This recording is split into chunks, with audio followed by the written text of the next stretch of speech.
This is Ashton Marcus, and I'm on location at the Matrix Theater for their presentation of Around the World in 80 Days. Hi, my name is Ashton Marcus. I'm with KUCI 88.9 FM in Irvine. I'm here with Mark Brown. I'm the playwright. Around the World in 80 Days. So, question, why did you decide to do a play about Around the World in 80 Days? It was basically a friend dared me to write it.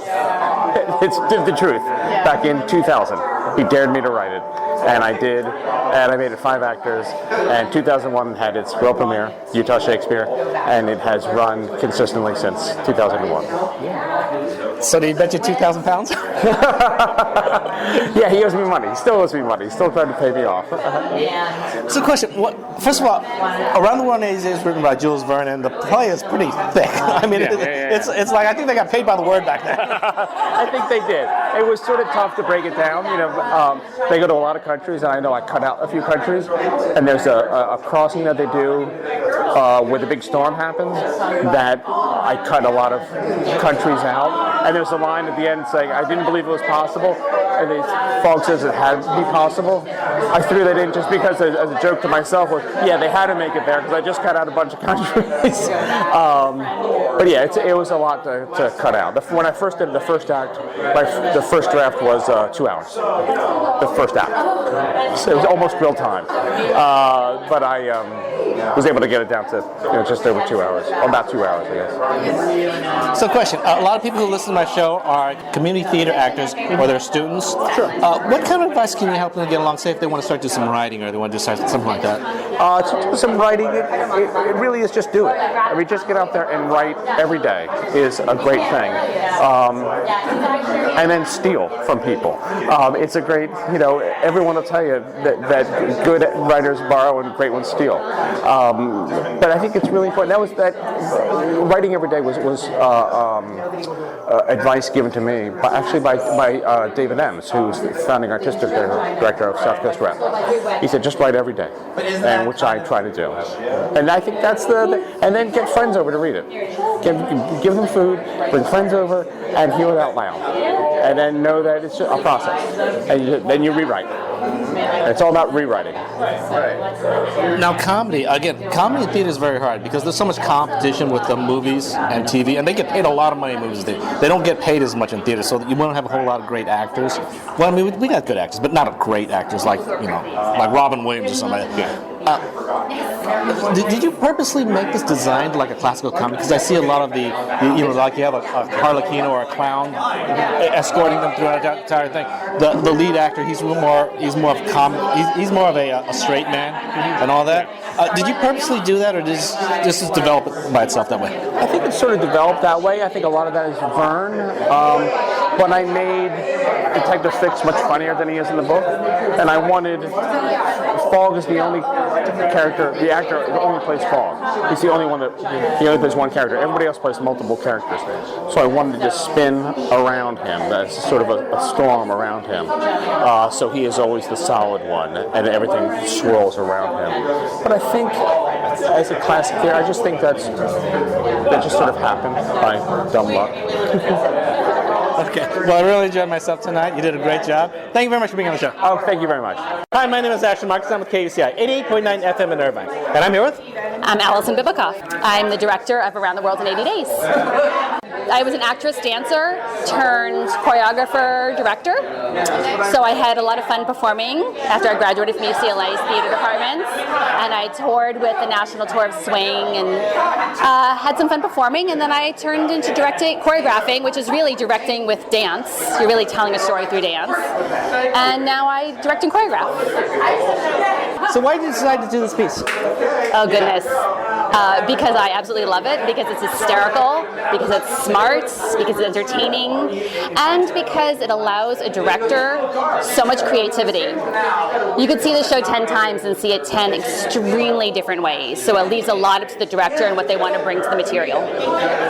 I laughed until I cried almost every day in rehearsal, and I got to work with a lot of smart people, because comedy is hard, and it takes smart people to do it well, and I was very lucky to get to work work with some really, really, really smart, funny people.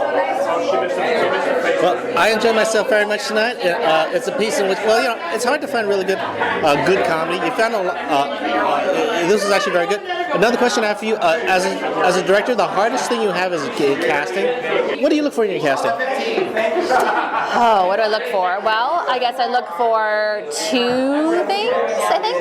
One, first and foremost, good actors. Are they living realistically in their imaginary circumstances? Do I believe that they're living out this situation that's before them? And for this particular play, it calls for creativity. So especially several of the characters require different characters. One guy plays about, I don't even know, 12, 13, 14 different characters. So he has to do different accents. He has to do different body language, posture, gestures, different speech patterns, and just change it on a dime. So in the audition, that's what I look for. I asked them to do that, and I wanted to see how comfortable they were because, you know, there are very talented actors out there who can't do accents. It's not their thing. So that's what I needed to find. Yeah. Well, again, I really like the actors. I thought they were fantastic. I enjoyed myself very much tonight. Thank you very much for being on the show. Thank you very much for coming. Hi, my name is Ashton Marcus. I'm with KUCI 88.9 FM in Irvine. I'm here with... Hi, how are you? I'm Thaddeus Schaefer. I'm playing Phileas Fogg. I'm the producing director of the Illyrian Players Theater Company. I just finished understudying at the Mark Taper Forum on Disgrace. I've played, things around in Los Angeles. I play Phileas Fogg. I think that he's a guy who has sort of developed a particular way of attacking life through methodology. And the process of him going through this journey around the world, I think, introduces him to the idea of family. I think that this is really a story about somebody who's developing a sort of group of loved ones around him that he hasn't sort of had before in his life. Jules Verne wrote Around the World in 80 Days, right? Yeah, I was told that this was like in the 80s. That Jules Verne is like the Steven Spielberg of his time, and this was a comparison back before he did a Schindler's List. Sure. All it was just visuals. It was like he would go under the sea and it would be fantastic voyages.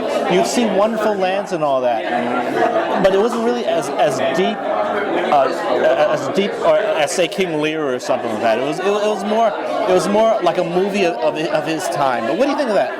Oh yeah, I think that's an interesting comparison with Spielberg. I think he had it's an adventure story, right? So you get taken through these different harrowing situations and bounce from one place to another, in similar to a lot of like Spielberg's early works. But there's a lot of heart to it, and I think that's what the similarity with Spielberg is that there's a lot of there's a strong personal journey that happens along the way, along these very high spectacle events that happen during the adventure.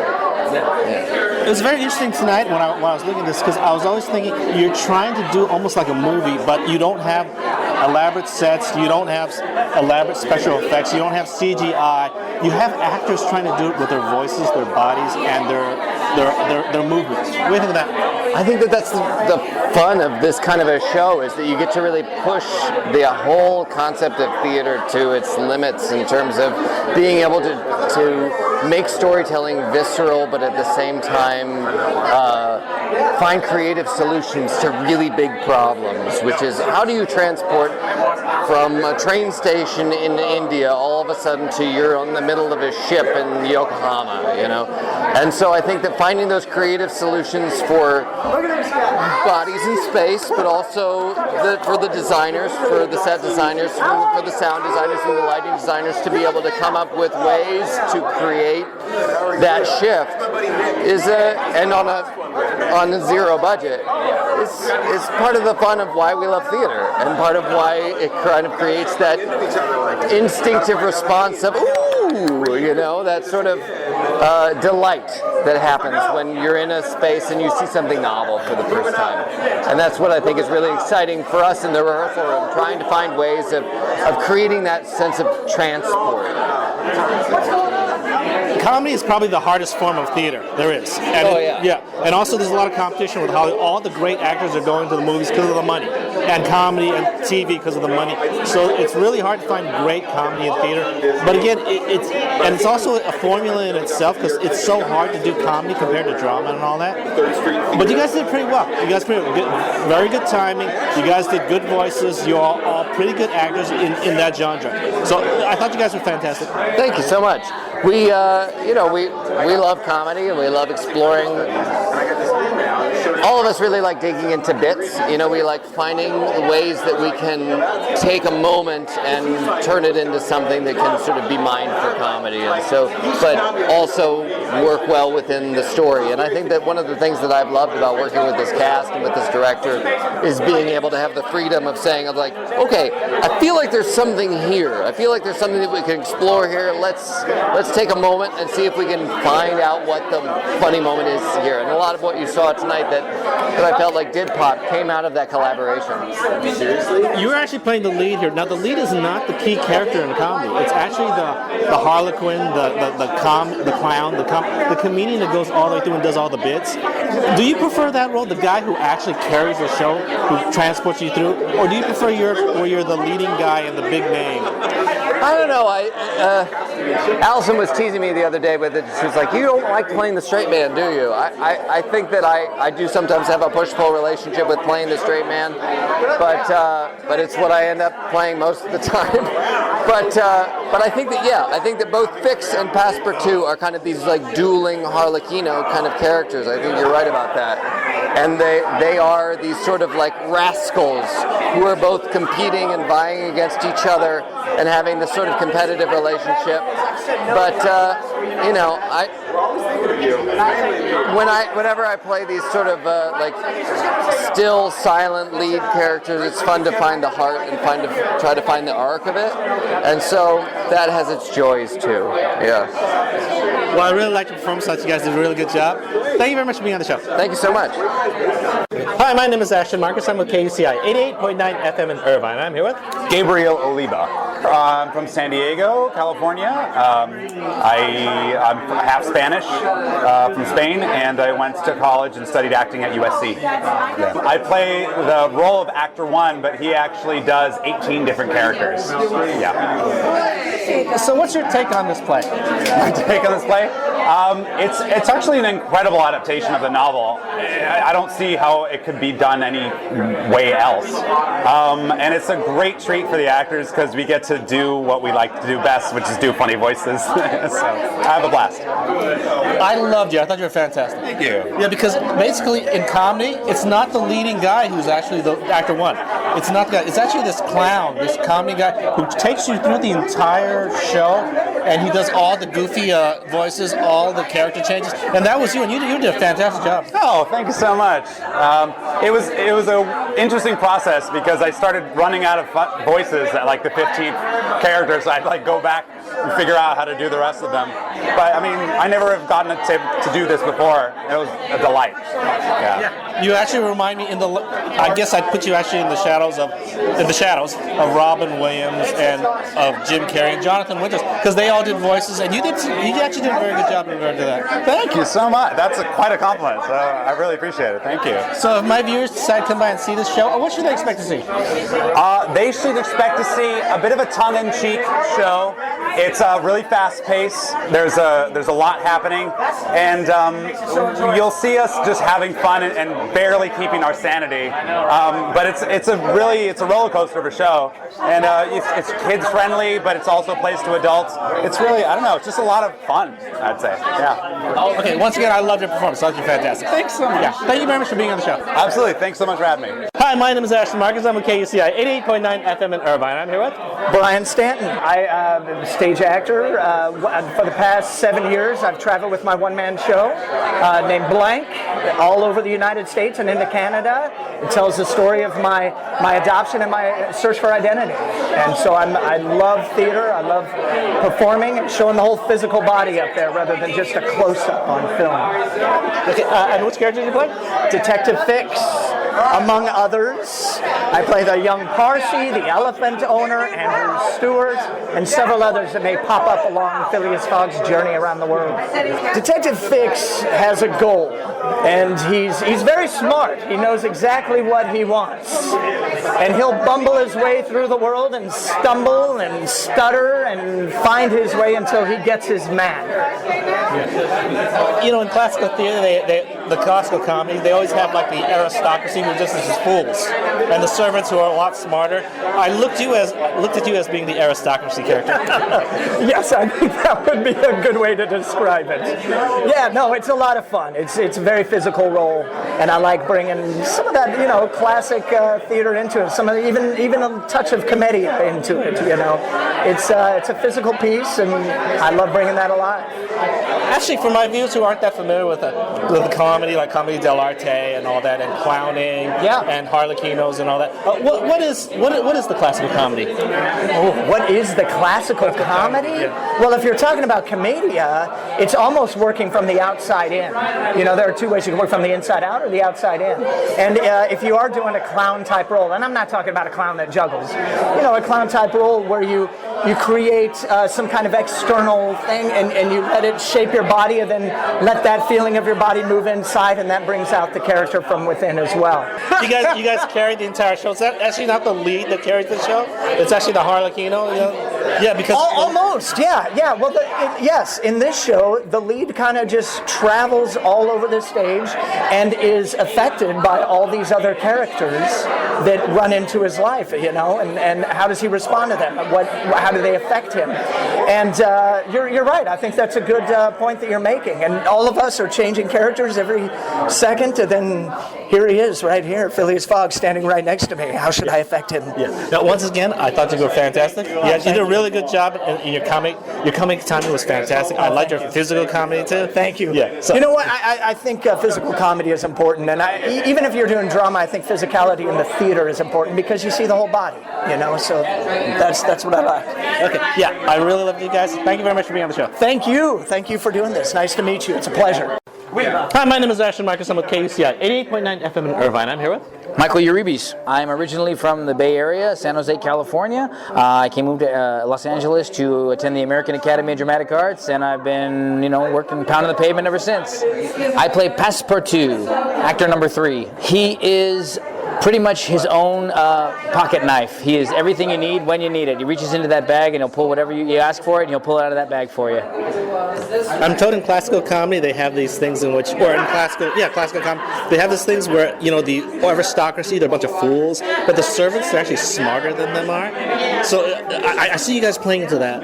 A little bit, yeah. The problem, the challenge I have here is that I work for someone who knows more than he lets on, and I have to anticipate that. So it's a bit more of a challenge to me in that, because I'm working for someone who never lets on what he does or doesn't know. Well, actually, I guess in the story was a lot more where Passepartout was doing all his work, and I was thinking, hey, you're a servant. I would just quit. You're sacrificing your life for your boss. Yeah, it's what it is. It's just that he's born with that undying devotion, and he devotes his life to his work, and he devotes his life to his master because it gives him a sense of fulfillment. Yeah, what's your thought on classical comedy anyway? It's timeless. There's no such thing as classical comedy. What worked 100 years ago works today. It's just a matter of molding it and adapting it and making it work for a modern audience. I thought you were very good physical too. I saw you do a lot of acrobatics. Oh, thank you. I'm rather surprised that I'm still able to move as well as I was able the first time I did this role. Okay.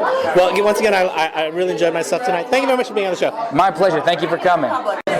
Hi, my name is Ashton Marcus. I'm with KUCI 88.9 FM in Irvine. I'm here with Sajna Chand. I am a singer and actress, most recently with Cirque du Soleil. I just left Vegas about a year ago. I was singing with O at the Bellagio, and it's super exciting to be here in LA. Just been here about 6 months, and acting has been so much fun. This show has been a blast to be a part of. I play Aouda, as well as we all play a couple of characters. So I play a pirate, and I play a servant as well in the first act, so we get to gender switch, which is fun.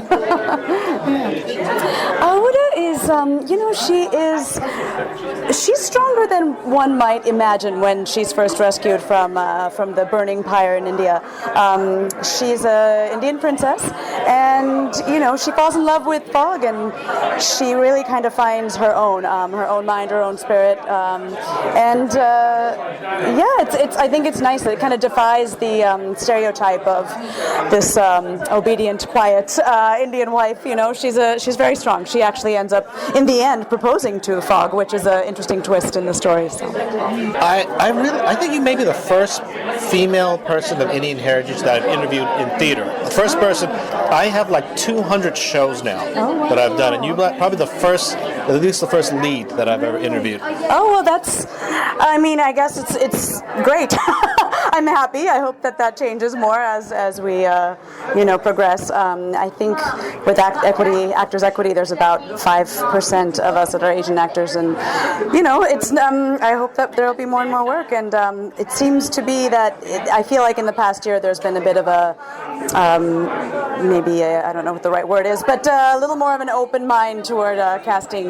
This, of course, is an Indian role, but my hope is that we can continue to open our minds to seeing various cultures in lead roles. Actually, I think I take it as the second one. There was actually a show I did at Chance Theater that was an Indian show. It was the whole thing was Indian. Besides that, actually, I hear that Bollywood is actually huge, and they have so many actors in there. And I'm surprised that there isn't maybe more theater in India, or maybe they just haven't come here or something like that. I think there's just not a lot of crossover. It's the largest film industry in the world, Bollywood, and we do. You do see some of the big actors and actresses come over and do Hollywood films as well. But I think it's such a different animal out there, and there just hasn't been a lot of crossover. But it's true, theater is not huge in India. The film industry is enormous, but theater is not. And theater's my passion. I don't know. It's there's something about the live quality of it that's so exciting.